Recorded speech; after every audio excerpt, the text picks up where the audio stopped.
Hello, friends. This is Dave Hurwitz, executive editor at ClassicsToday.com, here with Dave's Faves.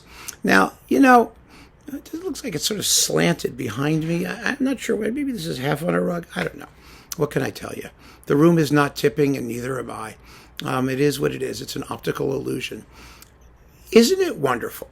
And I know that many of you have joined me in this. You are collectors, and some of us don't have like piles of money, or some of us aren't critics who get stuff for free, and some of us, when we were students, when we were young, and we were just hooked on classical music, and we wanted everything we could, and we were washing cars and mowing lawns and doing anything we could to get enough money, and we bought cheapy recordings.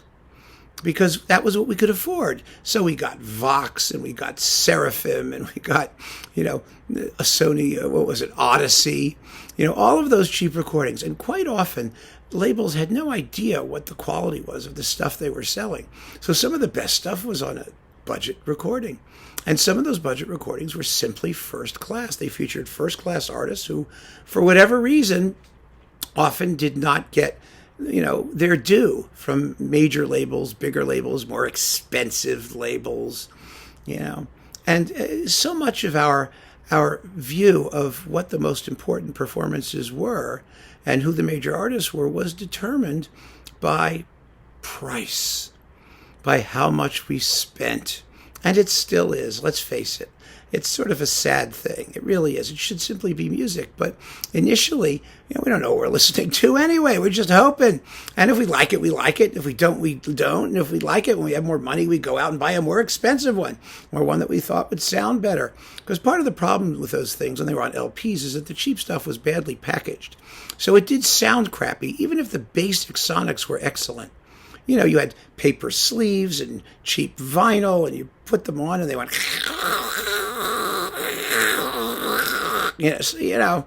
so you thought the performance was cheap as well. That wasn't always true. So this is one of those cases where you could spend virtually nothing and get the best. I'm talking about the Ravel piano music played by Abbey Simon, the complete solo piano music on 2 discs on Vox.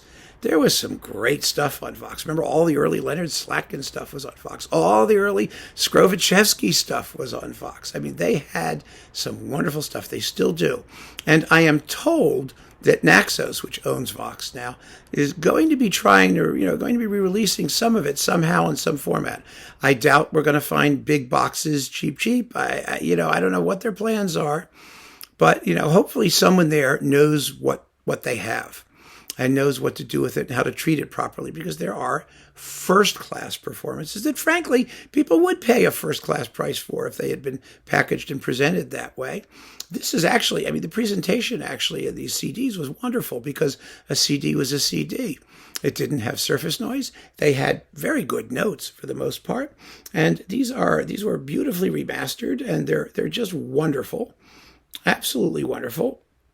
I just want to see something here, because he also did the piano concertos, but they're not on here. It says here, interestingly enough, go figure, piano concerto in 1972, concert fantasy and Sadko in 1976, Kitej and Malada and May Night in 1977, Christmas Eve Overture and Skaska in 1978.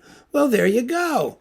It's everything you ever wanted to hear by Rimsky-Korsakov, none of which has anything to do with the Ravel piano music. And I assure you, this does contain the Ravel piano music and not the Rimsky-Korsakov. I never looked at that before, though. Ooh, is that a misprint? All right. Let's not worry about that. Let's see if the program notes are Ravel. They were always very good. I remember from the LPs. Ravel. There we go. Yes, it's all Ravel. It's just the recording dates, which are for something by Rimsky-Korsakov. A lot of things by Rimsky-Korsakov. Okay, there you go. That's what happens with budget labels, right? Abbey Simon is a first-class pianist. He also did some wonderful Chopin. He made beautiful recordings of a lot of music for Vox that was really very, very good. And I remember a very sad story. It was rather depressing. When these things started coming out on CD, they did a record signing. It was at HMV, the HMV on 72nd Street in Manhattan. And I was actually working there at the time, and I went there, and he was there, and nobody showed up. There's piles of CDs everywhere. Nobody cared. Nobody really knew who he was. And I just thought that must have been so disheartening. It really was. It was really, you have a responsibility if you're going to do that, to bring people in, to do something to bring people in. I thought it was such an unfair thing to do. And I sat and talked with him for a while. He was a lovely man. And this Ravel is as good as anybody's Ravel. Ask Jed. He'll tell you. He'll agree with me. It's marvelous. And just for the record, the complete Ravel solo piano music consists of the Valse Noble et Sentimentale, Gaspard de la Nuit, of course. Yeah, ooh, baby. And the Miroir, which contains Un barque sur l'océan and Alborada del Gracioso, things that Ravel later orchestrated. And let's see, and then the other shorter stuff, the Tombeau de Couperin in the complete version. Ravel's orchestral version doesn't contain all of the movements. And à la manière de Borodin, and the Menuet Antique, and the à la manière de Chabrier, and the Minuet, the Monuet. I don't know, I'm doing this in this patois, so just leave me alone.